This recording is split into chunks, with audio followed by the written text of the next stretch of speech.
মুর্শিদাবাদ লালবাগ সদরঘাটে 4 চাকা গাড়ি নদীতে পড়ে যাওয়ায় ঘটনায় চাঞ্চল্য ছড়িয়েছে গোটা এলাকায়। বৃহস্পতিবার ঘটনাটি ঘটেছে লালবাগ সদরঘাটে।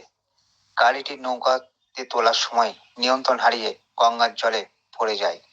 গাড়ি চালক কোনো রকম ভাবেই গেট খুলে ঝাঁপ মেরে গঙ্গার জলে প্রাণে বাঁচে। তারপরে ওখানে স্থানীয় লোকরা তাকে উদ্ধার করে চিকিৎসার জন্য ব্যবস্থা করেছেন। স্থানীয় লোকেরা জানিয়েছেন, এর আগে অনেকবার এরকম ঘটনা ঘটেছে। প্রশাসনকে বারবার জানানোর পরেও কোনো রকম উদ্যোগ নেয়নি প্রশাসন।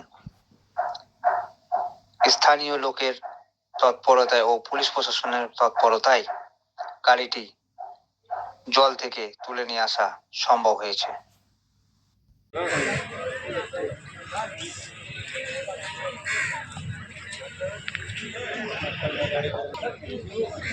আমাদের অ্যাক্সিডেন্টের খবরটা পাঠিয়েছি, কিন্তু কোর্টের খবরটা পাঠানো হলো না আমার, কিন্তু আমার আটকে গেলাম।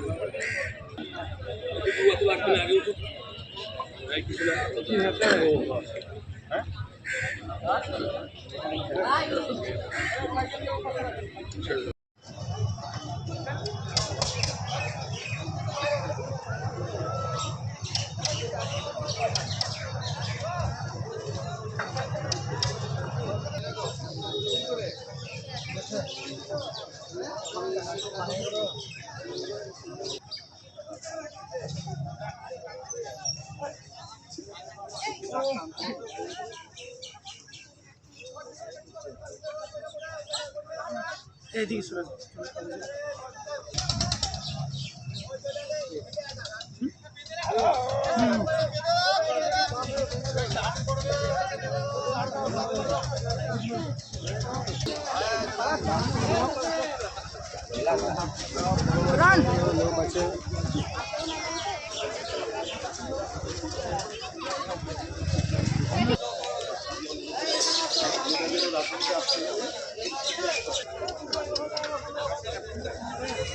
থাকে।